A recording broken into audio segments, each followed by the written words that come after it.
मंत्री राजनाथ सिंह भी प्रधानमंत्री आवास पहुंच गए हैं। सीडीएस तीनों सेनाध्यक्ष पहले ही पहुंच चुके हैं। हो सकता है एनएसए भी अंदर पहुंच चुके हों, क्योंकि उनका व्हीकल अभी दिखा नहीं है, लेकिन एनएसए के भी आने की संभावना है। तो तीनों सेना प्रमुख, सीडीएस, रक्षा मंत्री इस समय प्रधानमंत्री आवास पहुंच चुके हैं और इस समय बड़ी बैठक शुरू होने जा रही है। कल भी हमने देखा कि कल शाम 6 बजे तीनों सेनाध्यक्ष, सीडीएस, रक्षा मंत्री, एनएसए और रॉ प्रमुख, रॉ चीफ और आईबी चीफ, इनके बीच में कोर कमेटी की बैठक हुई। और उसके बाद आपने रात में पूरा नज़ारा देखा कि 7 बजे के आसपास से जब पाकिस्तान ने अपने ड्रोन हमले किए, यानी नीरज सेना से हमारी तीनों सेनाओं ने जो स्ट्रेटेजी तैयार की है पाकिस्तान के खिलाफ बड़ी स्ट्राइक की, पीएम से इस बैठक के बाद शायद उस पर एक नोटिंग मिल जाए, हरी झंडी मिल जाए, या कहें कि मोहर लग जाए उस पर।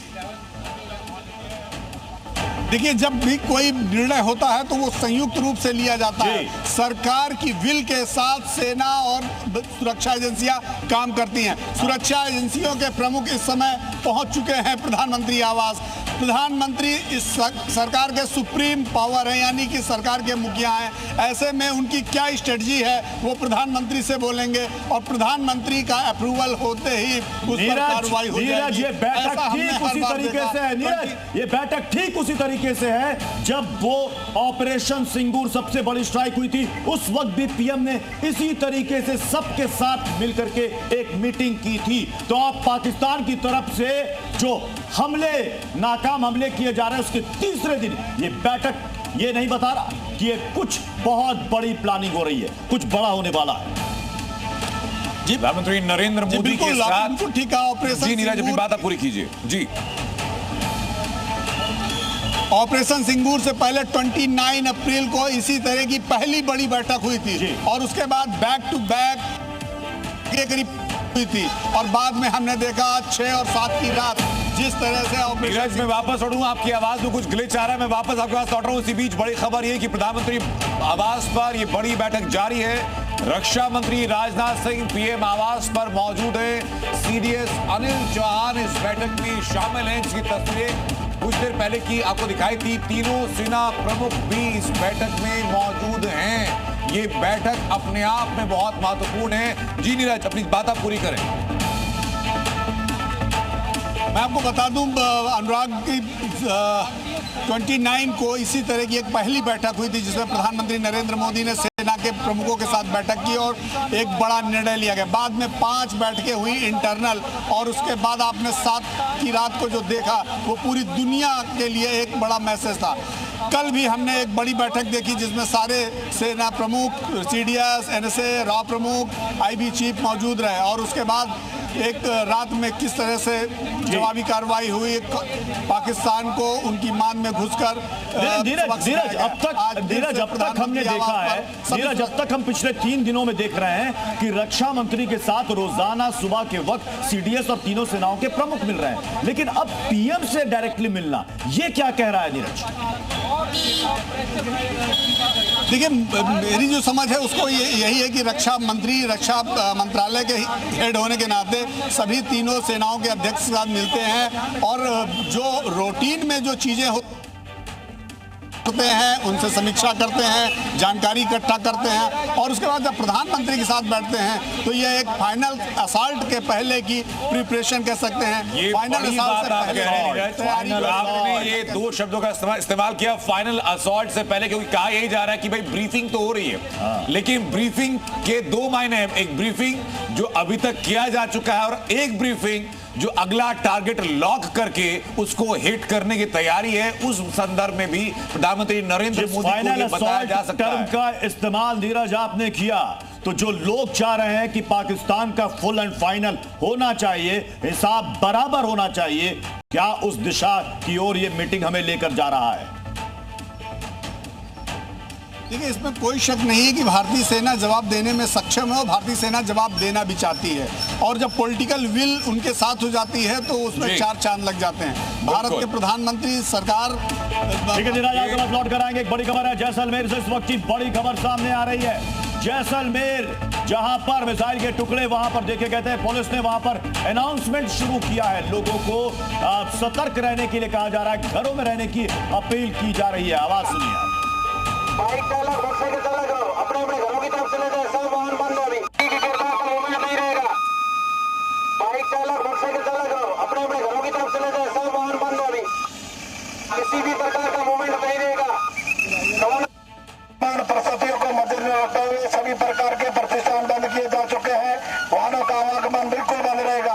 किसी भी प्रकार की आवाजाही, चाहे मानव समय हो, चाहे वाहनों का प्रवेश बिल्कुल नहीं रहेगा। शहरी क्षेत्र में जो भी प्रतिष्ठान है बंद कर दिए जाए और अपने घरों की तरफ प्रस्थान हो जाए। मूवमेंट नहीं रहेगा। बाइक चालक, मोटरसाइकिल चालक अपने अपने घरों की तरफ चले जाए, सब वाहन बंद है। अभी जैसलमेर में लोगों से अपील की जा रही है कि कृपया आप घरों में रहें। और सबसे बड़ी बात यह कि आप देखिए कि बाड़मेर में जहां पर मिसाइल से अटैक करने की नाकाम कोशिश की गई, जिसे गिरा दिया गया, वहां पर पहले ही लोगों से अपील करके लोगों को घर के अंदर जाने को कह दिया गया था। मतलब ये इंटेलिजेंस, हम एयर डिफेंस सिस्टम की बात करते हैं, यहां तो इंटेलिजेंस की भी तारीफ करनी चाहिए। आप ये देखिए प्रत्युष जी, जैसे आपने बताया था कि अटैक बाद में होता है, उससे पहले ही डिस्ट्रिक्ट एडमिनिस्ट्रेशन जो है वो हरकत में आ जाता है, सारे नगरवासियों को बोलता है बाजार खाली करिए, अपने घर में सुरक्षित जाकर बैठ जाइए।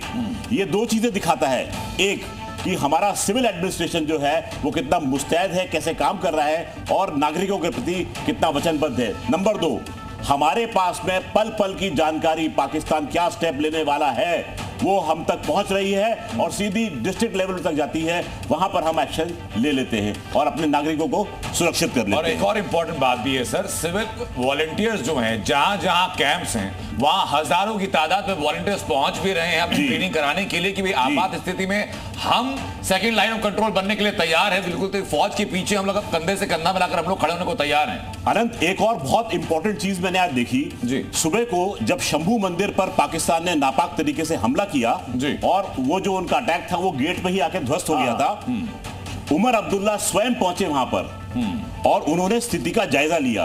ये बहुत बड़ा सिग्नल है कि देखिए chief minister of the state जो है वो कितना संवेदनशील है। जम्मू कश्मीर के मुख्यमंत्री बिल्कुल इन सबके बीच एक और बड़ी खबर आ रही है, वो जानने के लिए रुक करते हैं परिधि का। परिधि, बिल्कुल कुंदन, पाकिस्तान की कायराना हरकत, राजौरी में रिहायशी इलाकों में गोलीबारी की गई है, मासूम लोगों को निशाना पाकिस्तान बना रहा है, स्कूल के बिल्डिंग को निशाना बनाया गया है। बड़ी खबर आपको बता रहे हैं, जहां राजौरी में रिहायशी इलाकों में पाकिस्तान की ओर से गोलीबारी की जा रही है, आम सिविलियंस को पाकिस्तान निशाना बना रहा है और स्कूल की बिल्डिंग को पाकिस्तान ने निशाना बनाया है। इसके साथ आपको बता दें कि पाकिस्तान की कायराना हरकत लगातार जम्मू कश्मीर में देखने को मिल रही है। राजौरी में रिहायशी इलाकों में गोलीबारी हो रही है, लेकिन इस गोलीबारी का भी मुंहतोड़ जवाब भारतीय सेना की ओर से पाकिस्तान को दिया जा रहा है। लेकिन पाकिस्तान की कायराना हरकत इस तरीके से समझा जा सकता है कि पाकिस्तान आम सिविलियंस को निशाना बना रहा है, आम सिविलियंस को टारगेट पाकिस्तानी सेना की ओर से किया जा रहा है। और लगातार तस्वीरें भी हम आपको दिखा रहे हैं कि पाकिस्तान की ओर से कहां और साथ ही साथ ड्रोन या फिर मिसाइल या फिर गोलीबारी के जरिए हमला करने की जो कोशिश की जा रही है जम्मू कश्मीर में, और उसका मुंहतोड़ जवाब कैसे भारतीय सेना की ओर से जम्मू कश्मीर में दिया जा रहा है। तो राजौरी से बड़ी खबर है, जहां रिहायशी इलाकों में गोलीबारी हो रही है, मासूम लोगों को पाकिस्तान निशाना बनाना है और यह निशाना कायराना हरकत पाकिस्तान की उजागर करता है, क्योंकि पाकिस्तान फिलहाल भारतीय सेना का सामना करने के लिए इस स्थिति में नहीं है। अब पाकिस्तान के पास सिर्फ एक ही रास्ता है, वो आम सिविलियन है, आम लोग हैं, आम लोगों को निशाना बनाया जा रहा है। तो चले एक और भी बड़ी खबर आ रही है, वो भी बता देते हैं। श्रीनगर में पाकिस्तानी ड्रोन को मार गिराया गया है, एयर डिफेंस सिस्टम ने ड्रोन को मार गिराया है। इस वक्त की बड़ी खबर आपको बता रहे हैं, श्रीनगर में कई धमाकों की आवाज सुनाई दी गई है। एयर डिफेंस सिस्टम ने पाकिस्तानी ड्रोन को श्रीनगर में मार गिराया है। इस वक्त की बड़ी खबर आपको बता रहे हैं, लगातार बड़ी खबरों पर हमारी नजर बनी हुई है। जम्मू कश्मीर से एक और बड़ी खबर, श्रीनगर में पाकिस्तानी ड्रोन को हमारे एयर डिफेंस सिस्टम ने मार गिराया है। श्रीनगर में कई धमाकों की आवाज सुनी गई है। तो आप जैसलमेर की थोड़ी देर पहले तस्वीरें हम आपको दिखा रहे थे, जहां पर लोगों को घरों में रहने के लिए कहा गया। इसके पीछे की वजह यह है कि पाकिस्तान कायराना हरकत कर रहा है। सिविल एरिया में लगातार गोलीबारी कर रहा है, मिसाइल से अटैक कर रहा है। इसी वजह से लोगों से कहा जा रहा है कि अपने घरों में रहिए।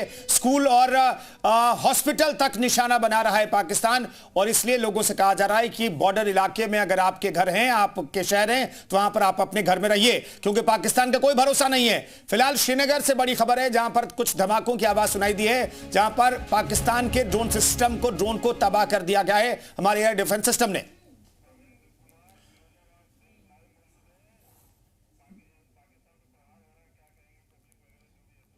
तो प्रमेंद्र हमारे साथ फैसलाबाद से जुड़ रहे हैं। प्रमेंद्र से भी बातचीत कर लेते हैं, क्योंकि लोग जो हैं भारतीय सेना की हौसला अफजाई कर रहे हैं। प्रमेंद्र, आपके साथ जो लोग मौजूद हैं वो भारत की कार्रवाई, हमारे सेना की कार्रवाई, हमारे सेना के शौर्य पर आज क्या कह रहे हैं?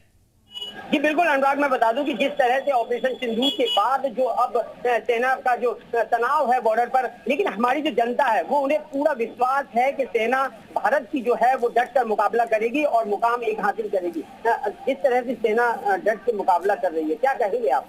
हमारे